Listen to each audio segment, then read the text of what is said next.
Hello everyone, this is video 4 of PowerShell course. Task और services आपने सुना होगा कि टास्क क्या होते हैं, सर्विसेज क्या होते हैं। तो हम उसे पावरशेल के थ्रू कैसे ऑपरेट करेंगे, कैसे उसे ओपन करेंगे, कैसे उसे टर्मिनेट करेंगे, मतलब बेसिकली उन्हें कैसे हम मैनेज करेंगे। हम यहाँ पावरशेल के थ्रू कमांड बेस्ड देखने वाले हैं। तो जो भी कमांड हम यहाँ पे यूज़ करेंगे, वीडियो के एंड में आपको स्क्रीनशॉट दे दूंगा, आप वहाँ से उसे नोट्स में यहाँ पे कन्वर्ट कर सकते हो और आने वाले टाइम पे आप उसे प्रैक्टिस कर सकते हो। तो विदाउट वेस्टिंग टाइम इस वीडियो को शुरू करते हैं। वीडियो में आगे बढ़ने से पहले मैं आपको बता दूं, अगर आपने चैनल सब्सक्राइब नहीं किया तो सब्सक्राइब कर सकते हैं। बाकी आप प्लेलिस्ट सेक्शन में यहाँ पे आप जाओगे तो आपको पावरशेल की कोर्स की प्लेलिस्ट देखने को मिल जाएगी। आप इसे यहाँ से सेव कर सकते हैं और बुकमार्क कर सकते हैं ताकि आने वाली कोई भी वीडियो आपसे मिस ना हो। काइंडली स्टार्ट से ये कोर्स देखें ताकि आप एक्सपर्ट बन जाओ पावरशेल में। सबसे पहले हम अपना पावरशेल खोल लेते हैं और पावरशेल हमेशा एडमिनिस्ट्रेटर मोड में खोलना पड़ता है, ठीक है, क्योंकि हमें एडमिन वाले ही सारे काम पावरशेल के थ्रू करने होते हैं।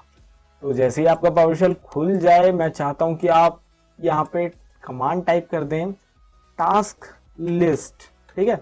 जैसे ही आप टास्क लिस्ट कमांड यहाँ पे आप टाइप करोगे तो आपको देखो एक लिस्ट सी मिल जाएगी, ठीक है, लिस्ट। तो इस लिस्ट में क्या चीजें हैं गाइस, जो भी आप अपने सिस्टम पे जो भी प्रोग्राम रन करते हो, जो करंट रन होता है, वो सब यहाँ पे आपको दिख जाएगा। जैसे मैं एक नोटपैड यहाँ पे ओपन कर देता हूँ। जैसे नोटपैड में जैसे ही ओपन करूंगा, देखो नोटपैड ओपन हो चुका है। तो अब यहाँ पे मैं दोबारा से टास्क लिस्ट टाइप करूंगा ना, देखो टास्क लिस्ट टाइप कर दिया मैंने।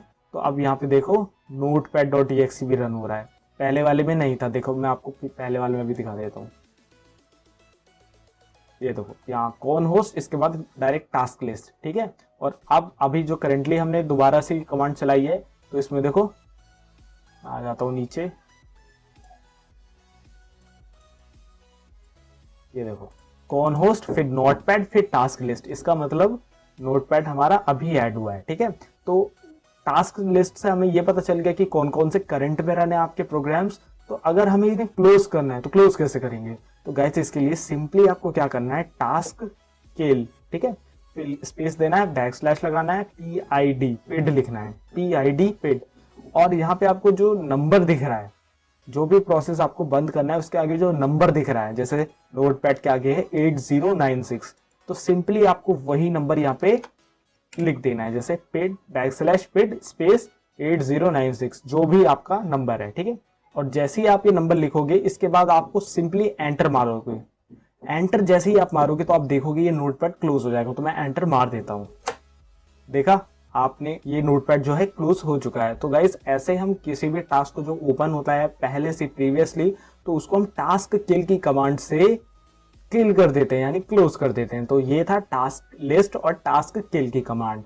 तो गाइस इसके बाद हमारा जो कमांड आती है वह आती है गेट प्रोसेस और स्टॉप प्रोसेस की। तो गाइस टास्क लिस्ट और टास्क किल के बाद हमारी कमांड है गेट प्रोसेस, ठीक है। तो गेट जैसे ही मैं टैप प्रेस करता हूँ तो ये ऑटो फिल हो जाता है, ठीक है। गेट प्रोसेस जैसे ही कमांड में टाइप करूंगा तो यहाँ पे देखो कितने सारे टास्क आ चुके हैं। तो गाइस ये भी सेम है बिल्कुल टास्क लिस्ट की तरह। तो मैं इसका भी आपको एक डेमो दे देता हूँ। जैसे मैं यहाँ पे टाइप करता हूँ कैलसी, तो कैलसी टाइप करते ही यहाँ पे देखो कैलकुलेटर खुल चुका है, ठीक है। अब क्या है कि ये कैलकुलेटर खुल चुका है, तो मैं दोबारा से यहाँ पे लिख देता हूँ गेट प्रोसेस, दोबारा से ऑटो फिल हो गया, ठीक है। तो अब यहाँ पे मैंने जैसे ये प्रोसेस लिखा गेट प्रोसेस, तो यहाँ पे ऊपर जाऊंगा तो कैलकुलेटर मैंने इस कमांड से पहले ही खोला है ना, तो यहाँ पे देखो कैलकुलेटर आ रहा है, ठीक है। कैलकुलेटर यहाँ पे शो हो रहा है मुझे।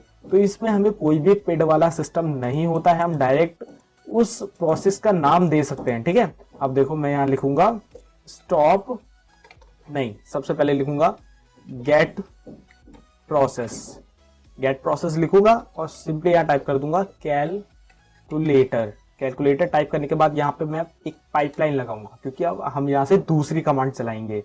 तो यहाँ पे हमने सिलेक्ट कर लिया कैलकुलेटर गेट प्रोसेस से। अब दूसरी कमांड क्या है, स्टॉप प्रोसेस, ठीक है, स्टॉप प्रोसेस। जैसे ही मैं एंटर हिट करूंगा, देखो कैलकुलेटर क्लोज्ड।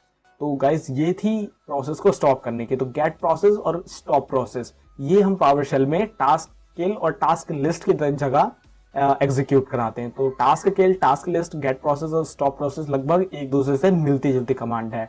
तो ये कमांड थी प्रोग्राम्स और आपके सॉफ्टवेयर को क्लोज करने और स्टार्ट करने के लिए। अब मैं जो आपको कमांड बताऊंगा उससे सारी सर्विसेज, जैसे आपके विंडोज ऑडियो होती है या आपके विंडोज अपडेट होती है या जितनी भी आपकी सर्विसेज होती हैं, उन सबको स्टार्ट करने और स्टॉप करने की। ठीक है, तो सिंपली आप यहाँ पे टाइप करते हैं नेट स्टार्ट। जैसे आप नेट स्टार्ट टाइप करोगे तो आपके सामने एक लिस्ट आ जाएगी जिसमें आपको जितनी भी सर्विसेज आपके सिस्टम पे रन हो रही हैं वो सब डिस्प्ले हो जाएंगी। देखो कितनी सारी है, थीम्स, टाइम ब्रोकर, इससे ऊपर भी है, लिस्ट है ये पूरी। ठीक है, तो आप चेक कर सकते हैं कौन सी है। तो मैं आपको सिंपली यहाँ पे एक चीज सिलेक्ट करके दिखा देता हूँ। जैसे हम सिलेक्ट कर लेते हैं विंडोज का ऑडियो, ये देखो यहाँ पे विंडोज ऑडियो दिख रहा होगा आपको, यानी जो भी आपका ऑडियो सिस्टम है पूरे कंप्यूटर में, यहाँ पे आपको दिख रहा होगा सिंपली ये ऑडियो है। ठीक है, 100% है अभी। ठीक है, तो हम इसे स्टॉप करेंगे, इसके बाद इसे डायरेक्ट पावरशेल के थ्रू ही स्टार्ट करेंगे। तो स्टॉप करने के लिए क्या है, नेट स्टॉप। जैसे ही नेट स्टॉप करूंगा, स्पेस दूंगा और डबल इन्वर्टेड कॉमा लगाऊंगा। इसके बाद जो भी सर्विस हमें बंद करनी है एज इट इज इसके अंदर हमें उसे लिख देना है। जैसे विंडोज का ऑडियो है, ठीक है, जैसे ये लिख दूंगा, एंटर मारूंगा, यू कैन सी यहाँ पे ऑडियो डायरेक्ट ऑटोमेटिकली स्टॉप हो चुका है। बिल्कुल कुछ भी इसमें अब आवाज हमारे सिस्टम में नहीं आएगी। तो ये प्रॉब्लम डिटेक्ट कर रहा है, तो इसको मैं कैंसिल कर देता हूँ। ठीक है, और अगर हमें इसे स्टार्ट करना है वापस, तो यार आप समझ ही गए होगे क्या होगी, नेट स्टॉप की जगह नेट स्टार्ट लिख दूंगा। ठीक है, नेट स्टार्ट लिख के जैसे ही मैं एंटर मारूंगा तो देखो ये ऑटोमेटिकली स्टार्ट हो चुकी है। यहाँ पे भी लिखा हुआ आ रहा है, पहले स्टॉप हुई इसके बाद स्टार्ट हुई। ठीक है, तो ऐसे ये कमांड वर्क करती है। तो गाइज ये थी किसी भी सर्विस को स्टार्ट करने या स्टॉप करने की कमांड। इसी के साथ साथ मैं आपको हिस्ट्री की कमांड बता देता हूँ कि अगर आपको प्रीवियस कोई कमांड चाहिए, जैसे कोई भी टास्क आपने करा है पावरशेल के थ्रू एंड आप उस लंबा टास्क है एंड बहुत सारी कमांड उसमें लिखनी पड़ती है, तो आप सिंपली क्या करोगे, उसकी हिस्ट्री पे जाके उसे इन्वोक कर दोगे ताकि वो ऑटोमेटिकली आपके एक बटन दबाने से वो दोबारा से रन हो जाए। तो इसके लिए हमें हिस्ट्री निकालनी पड़ती है। तो हिस्ट्री में हमने प्रीवियस में वो कमांड करी हो सकती है। ठीक है, तो हम सिंपली क्या टाइप करेंगे, गेट। जैसे ही हम गेट हाई टाइप करके टैब दबाएंगे तो ये ऑटो फिल हो जाता है। एंटर मारेंगे तो यहाँ पे सारी कमांड्स आ जाएंगी जो कि हमने प्रीवियस करी है। ठीक है, ये सारी कमांड हमने करी है। तो हिस्ट्री को लाने के लिए 3 तरीके की कमांड है, एक तो गेट हिस्ट्री, या सिंपली आप यहाँ पे हिस्ट्री टाइप कर दोगे, हिस्ट्री टाइप करोगे तब भी आ जाएगी, या सिंपली एच टाइप कर दोगे तब भी आ जाएगी। ठीक है, तो अगर आपको कोई भी कमांड इसमें डायरेक्ट चलानी है, यहाँ पे जैसे मैं नोटपैड वाली चला के दिखा देता हूं। ठीक है, तो इसके लिए क्या करना पड़ेगा, इन्वोक एच हिस्ट्री। ठीक है, इन्वोक, यहाँ पे आई छूट गया मेरे से, इन्वोक हिस्ट्री। ठीक है, और स्पेस देके उस कमांड का नंबर आईडी, ठीक है, तो 2 है, तो मैं 2 दूंगा और एंटर मार दूंगा। तो यहाँ पे देखो नोटपैड थी वो कमांड, तो नोटपैड ओपन हो चुका है। तो ये थी हिस्ट्री के लिए कि हम जो कमांड पहले कर चुके हैं उसको बिना टाइप करे हम कैसे दोबारा से एग्जीक्यूट करा देते हैं। तो सिंपली आप हिस्ट्री पे जाएं एंड इन्वोक हिस्ट्री की कमांड वहां पे चला के उसकी आईडी मेंशन कर दे, तो आपकी वो कमांड दोबारा से रन हो जाएगी बिना टाइप करे। सो गाइज ये थी आज की कमांड जिसमें हमने सीखा किसी भी प्रोसेस को, किसी भी सॉफ्टवेयर को कैसे स्टार्ट करते हैं, कैसे उसकी सर्विस स्टॉप करते हैं, कैसे हम कमांड्स निकालते हैं एंड कैसे हम उस कमांड्स को बिना दोबारा टाइप करे अपना रन कर लेते हैं। सो गाइस कैसी लगी आपको ये वीडियो यार, मुझे कमेंट करके जरूर बताना। कोई भी प्रॉब्लम आपको आ रही है इसके रिगार्डिंग तो जरूर से कमेंट कर देना। अगर आपको लगता है ये वीडियो शेयर करने लायक है तो जरूर से शेयर करना एंड इस वीडियो को लाइक कर देना एंड इस चैनल को जरूर से सब्सक्राइब कर देना। और अगर आपने अभी तक इस प्लेलिस्ट को एक्सेस नहीं किया है तो गाइस लिंक है डिस्क्रिप्शन पे, आप जाकर इस प्लेलिस्ट को जरूर से एक्सेस करें, बुकमार्क कर लें। सो गाइस मैं मिलता हूं आपसे अगले वीडियो में, तब तक के लिए good bye and take care.